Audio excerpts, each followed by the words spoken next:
प्रश्न ये पूछा गया है यहाँ पर कि इन यहाँ पे जो 4 ऑप्शन दिए गए हैं उनमें से कौन सा व्यक्ति इस कैबिनेट मिशन में शामिल नहीं था, क्योंकि जैसा मैंने बताया कि ये मिशन जो है 3 सदस्यीय मिशन था। तो बहुत ही महत्वपूर्ण प्रश्न है, संविधान से जुड़ा हुआ प्रश्न है और पूछा गया है कि वो जो देशी रियासतों के सदस्य थे जिन्हें उन राज्यों के राजाओं के द्वारा मनोनीत करके या वो उनके प्रतिनिधि के तौर पर आने वाले थे, उनकी सदस्य संख्या कुल कितनी दिखाई देती है इस संविधान सभा में। तो इस प्रश्न का जो सही उत्तर है वो है।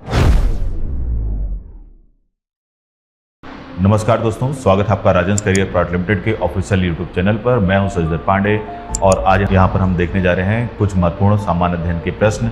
उन सामान्य अध्ययन के प्रश्नों को देखने से पहले मैं आपको एक छोटा सा इन्फॉर्मेशन दे देना चाहता हूं कि हमारी जो संस्था है उस संस्था में जो कि पिछले विगत 20 वर्षों से कार्य कर रही है, उस संस्था में फिर से एक नए बैचेस शुरू कर दिए गए हैं। और वो जो नए बैचेस हैं वो रेलवे के, एसएससी के, व्यापम के, सीजीपीएससी के और बैंकिंग से रिलेटेड नए बैच शुरू हो चुके हैं। तो आप में से जिसको भी इनकी तैयारी करनी हो वो लोग यहाँ पर आकर के उन चीज़ों की जानकारी यहाँ से ले सकते हैं।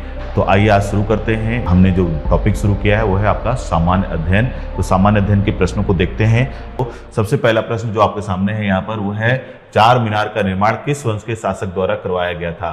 चार मीनार जो आपको पता होगा बहुत ही प्रसिद्ध एक बिल्डिंग है, उससे जुड़ा हुआ ये प्रश्न है। और पूछा गया कि ये जो प्रसिद्ध चार मीनार नामक जगह है या बिल्डिंग है, इसका कंस्ट्रक्शन किस व्यक्ति के द्वारा या किस वंश के द्वारा करवाया गया था। तो याद रखेंगे चार मीनार ये जो दिखाई देता है, सबसे पहले तो इसकी ये भी जानकारी होनी चाहिए आपको कि ये जो चार मीनार नामक भवन है, बिल्डिंग है, वो कहाँ पर स्थित दिखाई देता है। तो इसकी जो लोकेशन हमको दिखाई देती है वो वर्तमान तेलंगाना के हैदराबाद में इसकी लोकेशन हमको दिखाई देती है। और इस बिल्डिंग को या इस मीनार को बनाने वाला जो वंश है उसका नाम है आपका कुतुब शाही वंश। तो ऑप्शन डी जो यहाँ पर दिया है वही इस प्रश्न का सही उत्तर है। कुतुब शाही वंश के शासक के द्वारा इसको बनवाया गया था। अगर बात करें कि किसने बनवाया था, तो कुतुब शाही वंश का जो एक प्रसिद्ध शासक हुआ है मोहम्मद कुली कुतुब शाह, तो उनका नाम भी ध्यान रखेंगे। मोहम्मद कुली कुतुब शाह जो हैं वो इस वंश के शासक थे और उन्हीं कुतुब शाही मोहम्मद कुली कुतुब शाह के द्वारा ही इस प्रसिद्ध चार मीनार का निर्माण करवाया गया था। कब निर्माण करवाया गया, तो वो वर्ष भी कभी कभी एग्जाम में आ जाता है। तो वो वर्ष है आपका 1591। तो बहुत सारी बातें इससे जुड़ी हुई आती रहती हैं। पहले तो ये आता है कि चार मीनार नामक ये जो मीनार है कहाँ पर स्थित दिखाई देता है, तो याद रखेंगे कि वर्तमान भारतीय राज्य तेलंगाना के हैदराबाद में स्थित दिखाई देता है। और किस वंश के शासकों के द्वारा इसका निर्माण किया गया है, तो उस वंश का नाम है कुतुब शाही वंश। किस शासक के द्वारा बनवाया गया है ये भी आता है कभी कभी, तो मोहम्मद कुली कुतुब शाह के द्वारा बनवाया गया है। साथ ही साथ ये भी प्रश्न आ जाता है कि इसका निर्माण किस वर्ष करवाया गया था, तो वो वर्ष है आपका 1591। तो ये सारी बातें आपको कई बार एग्जाम में आ चुकी हैं। तो इस प्रश्न का तो जो सही उत्तर है वो कुतुब शाही वंश, आपको ध्यान रखना है। बढ़ते अपने अगले प्रश्न की ओर। हमारा अगला प्रश्न है, निम्न में से कौन कैबिनेट मिशन का सदस्य नहीं था। और कैबिनेट मिशन क्या है, कब आया था, ये भी आपको ध्यान रखना होगा। तो प्रश्न पर ध्यान रखेंगे। प्रश्न है हमारा कि निम्न में से कौन कैबिनेट मिशन जो कि 1946 में भारत आया था उसका सदस्य नहीं था। 4 ऑप्शन दिए गए हैं। पहला है चार्ल्स इलियट, दूसरा दिया है स्टेफर्ड क्रिप्स, तीसरा ऑप्शन है पैट्रिक लॉरेंस, चौथा ऑप्शन दिया है एवी अलेक्जेंडर। तो सबसे पहले बात कर लेते हैं कैबिनेट मिशन की। कब बना था, क्यों आया था, किस मकसद से आया था, उसकी बात कर लेते हैं। तो आप सभी को ये पता होना चाहिए कि ये जो टॉपिक है वो भारतीय इतिहास और भारतीय संविधान दोनों से इसका संबंध दिखाई देता है। और ये जो कैबिनेट मिशन है ये आज़ादी से पूर्व अंग्रेजों के द्वारा भारत में भेजा गया एक मिशन या आयोग था, जिसका मुख्य उद्देश्य था भारत में स्वतंत्रता प्राप्ति के बाद, यानी कि भारत को स्वतंत्रता देने के बाद भारत का संविधान निर्माण करना। तो भविष्य में भारत का संविधान निर्माण करने के लिए अंग्रेजों ने एक मिशन भारत भेजा और उस मिशन का नाम जो हमें दिखाई देता है उसका नाम है कैबिनेट मिशन। तो ये ध्यान रखेंगे। और ये जो कैबिनेट मिशन था, इस कैबिनेट मिशन के जो सदस्य थे, क्योंकि अंग्रेजों ने इसको भेजा था, तो ये जो सारे सदस्य थे, जितने भी सदस्य इसके अंतर्गत आए थे, वो सभी के सभी ब्रिटिश पार्लियामेंट यानी कि ब्रिटिश गवर्नमेंट बोलना चाहिए उसमें की, तो ब्रिटिश गवर्नमेंट की कैबिनेट के सदस्य। तो याद रखेंगे कि इस मिशन के सारे ही सदस्य उस समय की ब्रिटिश गवर्नमेंट की कैबिनेट के सदस्य थे, इसीलिए इस मिशन को कैबिनेट मिशन के नाम से जाना गया। और रही बात कि ये जो मिशन था उद्देश्य क्या था वो तो मैंने बता ही दिया। साथ ही साथ ये ध्यान रखेंगे कि ये जो मिशन भारत आया था ये कुल 3 सदस्यीय मिशन था और तीनों के तीनों सदस्य जो थे वो ब्रिटिश पार्लियामेंट के सदस्य थे। अब प्रश्न ये पूछा गया है यहाँ पर कि यहाँ पे जो 4 ऑप्शन दिए गए हैं उनमें से कौन सा व्यक्ति इस कैबिनेट मिशन में शामिल नहीं था, क्योंकि जैसा मैंने बताया कि ये मिशन जो है 3 सदस्यीय मिशन था। तो यहाँ पर एक जो ऑप्शन है वो गलत होगा। तो चारों में से आप अगर नाम ध्यान रखेंगे, यहाँ पे जो 4 दिए उनमें से 3 नाम जो कि कैबिनेट मिशन में शामिल थे उनका नाम मैं आपको बता देता हूँ। उनमें से एक सदस्य थे सर स्टोफर्ड क्रिप्स, इसके अलावा पैट्रिक लॉरेंस और एवी अलेक्जेंडर। तो स्टोफर्ड क्रिप्स, पैट्रिक लॉरेंस और एवी अलेक्जेंडर जो थे वो इस कैबिनेट मिशन के सदस्य थे, यानी कि ये तीनों सही हैं, इस मिशन में शामिल थे। और इस ऑप्शन में यहाँ पर ये जो प्रश्न दिया है उसमें जो ऑप्शन ए दिया हुआ है चार्ल्स इलियट जो थे वो इस मिशन के सदस्य नहीं थे। तो प्रश्न के हिसाब से सही उत्तर है ऑप्शन ए, यानी कि चार्ल्स इलियट वो व्यक्ति हैं जो इस कैबिनेट मिशन के सदस्य नहीं थे। तो ध्यान रखेंगे इस प्रश्न का सही उत्तर है ऑप्शन ए। बढ़ते हैं अपने अगले प्रश्न की ओर। हमारा अगला प्रश्न है, अंग्रेजों द्वारा अगस्त प्रस्ताव की घोषणा किस वर्ष की गई थी? तो यहाँ पर 4 ऑप्शन हैं। पहला है 1939, दूसरा है 1940, तीसरा है 1941 और चौथा ऑप्शन है 1942।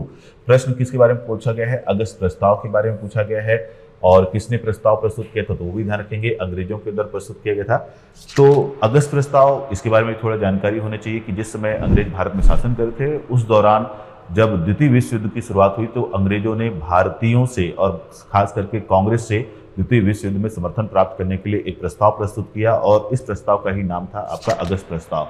और इस प्रस्ताव को उस समय के वायसराय लॉर्ड लिनलिथगो के द्वारा प्रस्तुत किया गया था।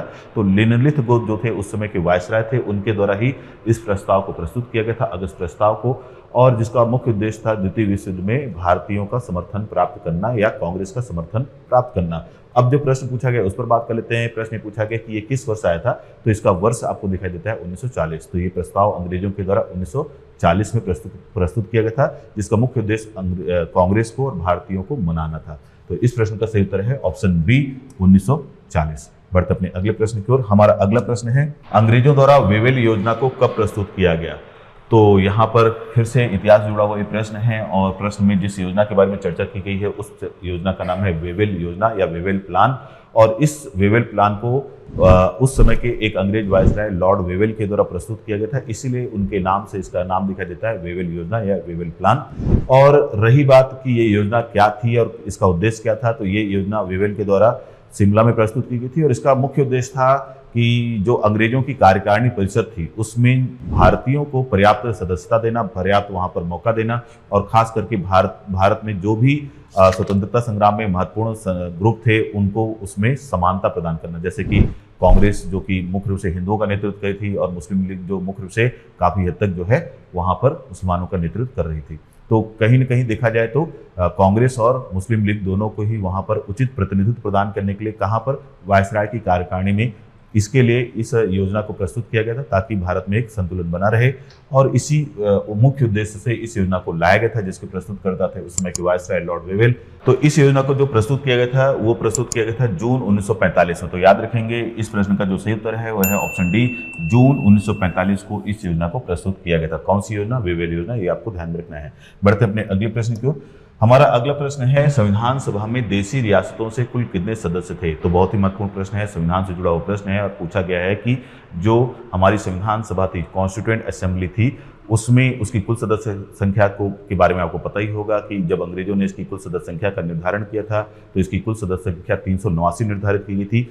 अब वो जो 389 सदस्यीय जो संविधान सभा थी, कॉन्स्टिट्यूएंट असेंबली थी, इसमें से 296 सदस्य जो थे वो ध्यान रखेंगे 296 सदस्य जो थे वो अंग्रेजों के अधीन जो भारतीय राज्य थे वहां से निर्वाचित होकर के आने थे, जबकि बाकी बचे जो सदस्य थे वो देशी रियासतों से सीधे ही चुनकर भेजे जाने थे, मतलब सीधे सीधे उनको देशी रियासतों के द्वारा मनोनीत किया जाना था।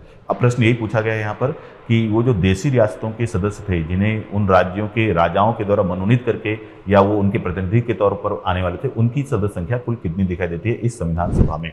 तो 4 ऑप्शन है। पहला है 91, दूसरा है 93, तीसरा है 89 और चौथा ऑप्शन है 99।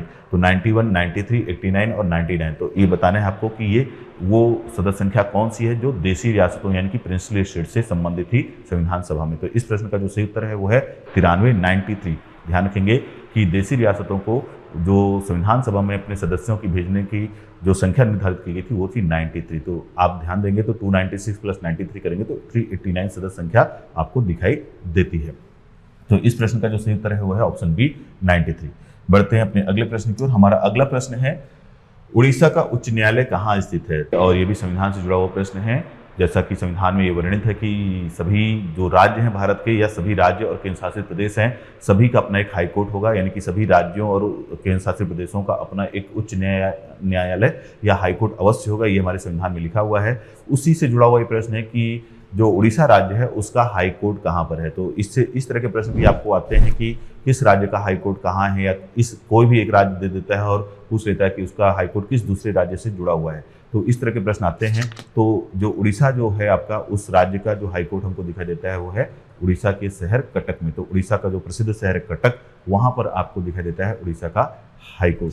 सामान्यतः होता ही है कि ज़्यादातर जो राज्य होते हैं उनके जो भी हाई कोर्ट होते हैं ज़्यादातर उनके राजधानियों में होते हैं, लेकिन कई बार ऐसा नहीं भी होता है। इसलिए आप ध्यान रखेंगे कि उड़ीसा का जो हाई कोर्ट हमको स्थित दिखाई देता है वहाँ के प्रसिद्ध शहर कटक में स्थित दिखाई देता है। तो इस प्रश्न का सही उत्तर है कटक, अर्थात ऑप्शन ए जो है वो इस प्रश्न का सही उत्तर है। तो ये आप ध्यान में रखेंगे। तो ये जो अभी हमने यहाँ पे प्रश्न देखे हैं वो सारे ही प्रश्न बहुत ही महत्वपूर्ण हैं, कई बार परीक्षाओं में आ चुके हैं, भविष्य में भी किसी न किसी परीक्षा में अवश्य आ सकते हैं। तो इसे आप ध्यान रखें। आज के इस वीडियो में केवल इतना ही, मिलते हैं अपने अगले वीडियो में, तब तक के लिए धन्यवाद।